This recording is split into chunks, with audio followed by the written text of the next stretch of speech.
The moment the anthem ends, we are taken into custody. I don't mean we're handcuffed or nothing, but a group of peacemakers marches us through the front door of the Justice Building. Many maybe tributes have tried to escape in the past, but I've never seen that happen though. Once inside, I'm conducted to a room and left alone. It's the richest place I've ever been in, with thick, deep carpets and a velvet couch and chairs. I know velvet because my mother has a dress with a collar made of the stuff. When I when I sit on the couch, I can't help but run my fingers over the fabric repeatedly. It helps to calm me as I try to prepare for the next hour, the time allotted for the tributes to say goodbye to their loved ones.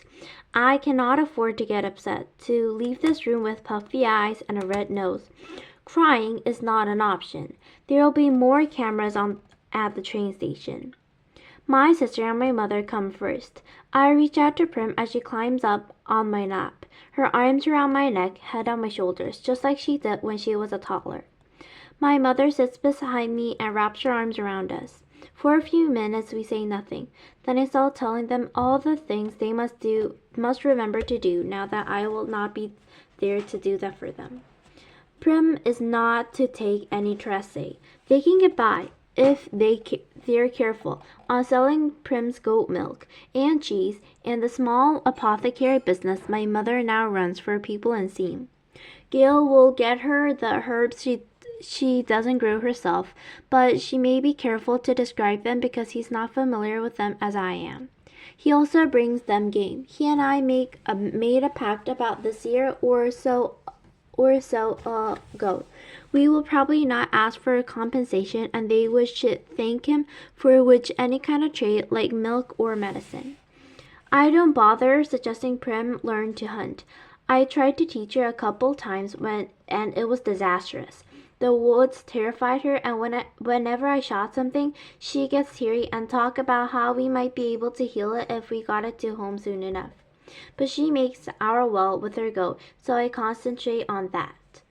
When I'm done with instructions about fuel and trading and staying in school, I turn to my mother and give her arm hard. Listen to me. Are you listening to me? She nods, alarmed by my intensity. She must know what's coming. You can't leave again, I say. Her mother's eyes find the floor. I know I won't. I couldn't help what. Well, you have to help it this time. You can't clock out and leave Prim on her alone. There's no me now to keep you both alive. It doesn't matter what happens, whatever you see on the screen. You have to promise me you'll fight through it. My voice has risen to a shout. In it is all the anger, all the fear I felt after abandonment. She pulls her arm from my grasp, moved to anger herself now. I was ill. I could have treated myself if I had the medicine I had now.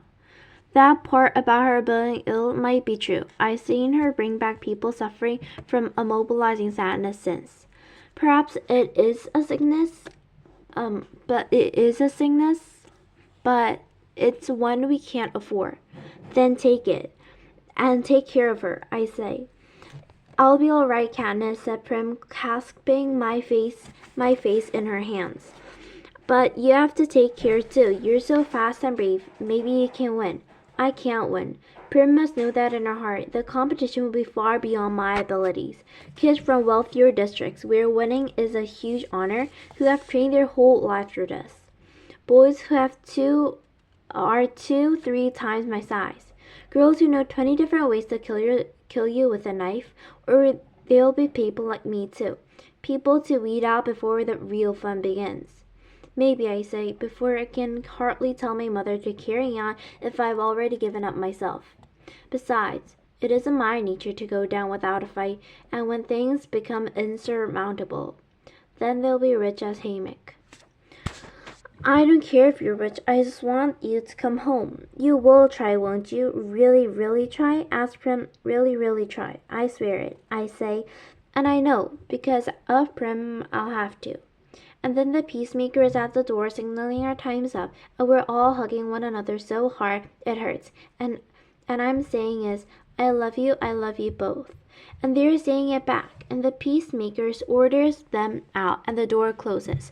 I bury my head in one of the velvet pillows as if this can block the whole thing out. Someone else enters the room, and then I look up.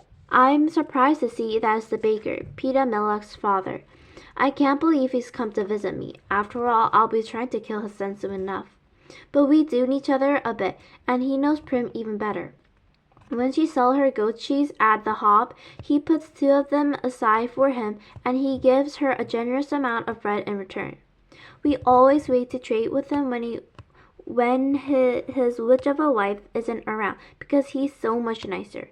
I feel certain he would never have hit his son the way she did over and burned bread. But why has he come to see me? The baker sits awkwardly on the edge of one of the plush chairs. He's a big, broad-shouldered man with a good burn scars from years at the ovens. He must have said goodbye to his son. He put a white paper package from his jacket pocket and holds it out to me. I open it and find cookies. These are a luxury we can never afford. Thank you, I say. The baker's not a very attractive man in the best of times, but today he has no words at all. I had some of your bread this morning. My friend Gail gave you a squirrel for it. He nods, as if remembering the squirrel. Not your best trade, I say. He shrugs, as if it couldn't possibly matter. Then I can't think of anything else, so we sit in silence until the peacemaker summons him. He rises and coughs to clear his throat. I'll keep an eye on the little girl. Make sure she's eating. I feel some of the pressure on my chest lighten at his words. People deal with me, but they are genuinely fond of Prim. Maybe they'll be enough fun as to keep her alive. My next guest is so unexpected. Madge walks straight to me. She's not weepy or evasive. Instead, there is an urgency in her tone that surprised me. They let you wear one thing from your district. They let you wear one thing from your district in the area. One thing to remind you of home. Will you wear this? She holds out the circular gold pin that has been on her dress earlier. I hadn't paid much attention to it before, but now I see it's a small bird in flight. Your pin? I said. Wearing a token from my district is the last thing on my mind. Well, I'll put it on your dress, all right? Madge doesn't wait for an answer. She just leans in and fixes the bird to my dress. Promise you'll wear in the area, Katniss, she said. Promise. Yes, I say. Cookies, a pin. I'm getting all kinds of gifts today. Madge gives me one more, a kiss on the cheek. Then she's gone, and I'm left thinking that maybe Madge really has been my friend all along. Finally, Gale's here, and maybe there's nothing romantic between us, but when he opens his arms, I don't hesitate to go into them. His body is familiar to me, the way it moves, the smell of the wood smoke, even the sound of his heart beating. I know from quiet moments on the hunt, but this is the first time I really felt it, lean hard against his own. Listen, he says, getting a knife should be pretty easy, but you've got to get your hands on a bow.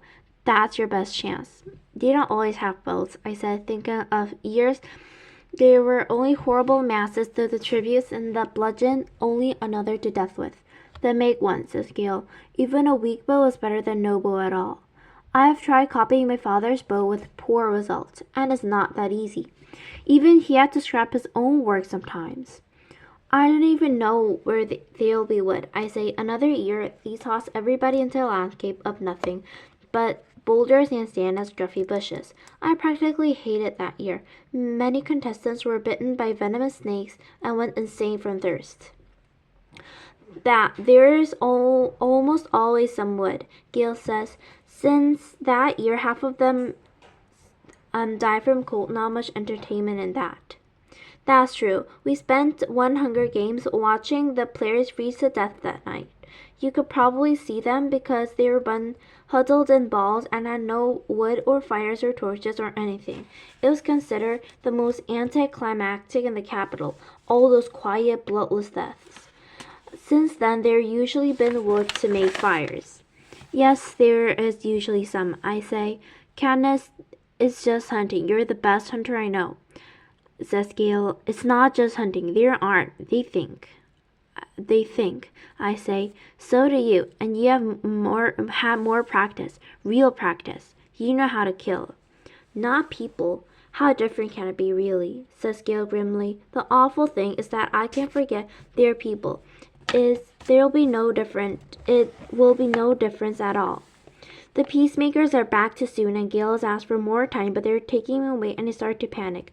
Don't let them starve, I cry out, clinging to my hands. I won't. You know I won't. Candace, remember he says, and they yank us apart and slam the door, and I'll never know what he wanted me to remember. There is a short ride from the Justice Building to the train station. I've never been in a car before, rarely even riding wagons. In the scene, we're traveling on foot. I've been right not to cry. The station is swarming with reporters with their insect-like cameras trained directly on my face. But I've had lots of practice at wiping my face clean of emotions, and I do this now. I catch a glimpse of myself in the television screen on the wall that's airing my arrival live, and feel grateful that I appear almost bored. Peeta Mellark, on the other hand, has obviously been crying, and interestingly enough does not seem to try to cover it up. I immediately wonder if this will be his tragedy in the games, to appear weak and frightened, to reassure the other tributes that he's no competition at all, and then come out fighting.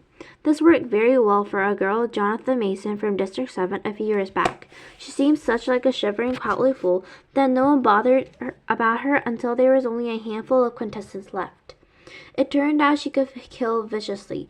Pretty clever the way she played it, but this seems like an odd strategy for Peeta Miller because he's a baker's son. All those years of having to eat and hauling bread trays around him makes him broad-shouldered and strong. It'll take an awful lot of weeping to convince anyone to overlook him. We have to stand for a few minutes in the doorway of the train until the cameras gobble up our images. Then we're allowed inside and the doors close mercifully behind us. The train begins to move at once. The speed initially takes my breath away. Of course, I've been on the train, as travel between the district is forbidden except for officially sanctioned duties.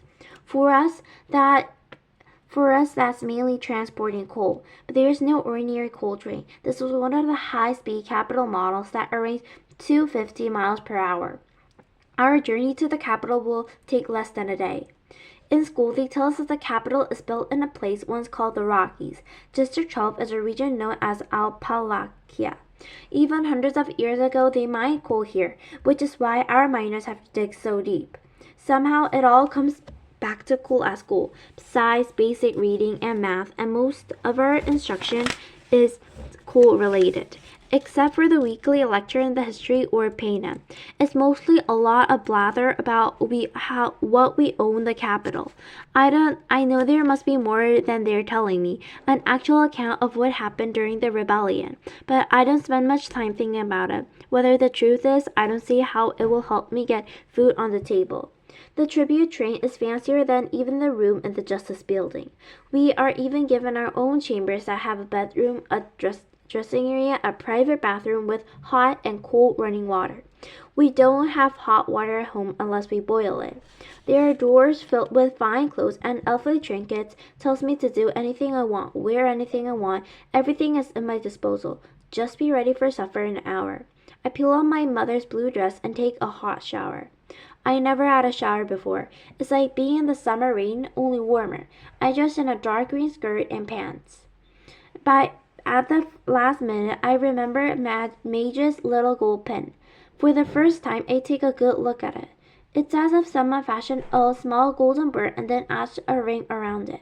The bird is connected to a ring by its wing tips. I suddenly recognize it, a mockingjay. They are funny birds and something of a slap in the face to the capital.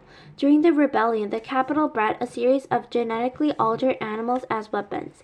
The common term was mutations, or sometimes mutts for short. One was a special bird named the Jabberjay that had the ability to memorize and repeat whole human conversations. They were hummingbirds, exclusively male, and they were released into regions where the capital's enemies were known to hiding. After the birds gather words, they fly back to centers to be recorded. It took people a while to realize what was going on in the districts, how private conversations were being transmitted. Then, of course, the rebels fed off the capital endless lies, and the joke of it. So the centers were shut down and the birds were abandoned to die off in the wild. Only they didn't die off. Instead, the Jabberjees mated with female mockingbirds, creating a whole new species that could replicate both bird whistles and human melodies. They both lost ability to enunciate words but could still mimic a range of human vocal sounds, from a child's high-pitched warble to a man's deep tones. And they could recreate songs. Not just a few notes, but the whole song with multiple verses, if you had the patience to sing them, and if they liked your voice. My father was particularly fond of mockingjays. When we went hunting, he would whistle or sing complicating songs to them, and after a polite pause, they will always sing back. Not everyone is treated with such respect, but whenever my father sang, all the birds in the area will fall silent and listen. His voice was that beautiful, high and clear, that filled with so much life, it would make you want to laugh or cry at the same time. I could never bring myself to continue the practice after he was gone. Still, there is something comforting about the little bird. It will be like having a piece of my father with me, protecting me. I fastened the pin onto my shirt with the dark green fabric as background. I can almost imagine the mockingjay flying through trees. Every trinket comes to collect me for supper. I follow her through the narrow rocking corridor into the dining room with polished pale walls. There is a table where all dishes are highly breakable. Peter Millark sits patiently waiting for us, his chair next to him empty. "Where's Hamish?" asked every trinket brightly. "Last time I saw him, he said he was going to take a nap," I said Petra. "Well, it's been an exhausting day," says every trinket. I think she's relieved by Hamish's absence. Who can blame her? The supper comes in a course: a thick carrot soup, green salad, lamb chops and mashed potatoes, cheese and fruit, and a chocolate cake. Throughout the meal, every trinket keeps reminding us to save space because there's more to come. But I'm stuffing myself because I never have food like this. So good and so much, because probably the best thing I can do between now and the games is put on a few pounds. "At least you two have decent manners," says Jeffrey as we are finishing the main course. "The pair last year ate everything with their hands like a couple of savages.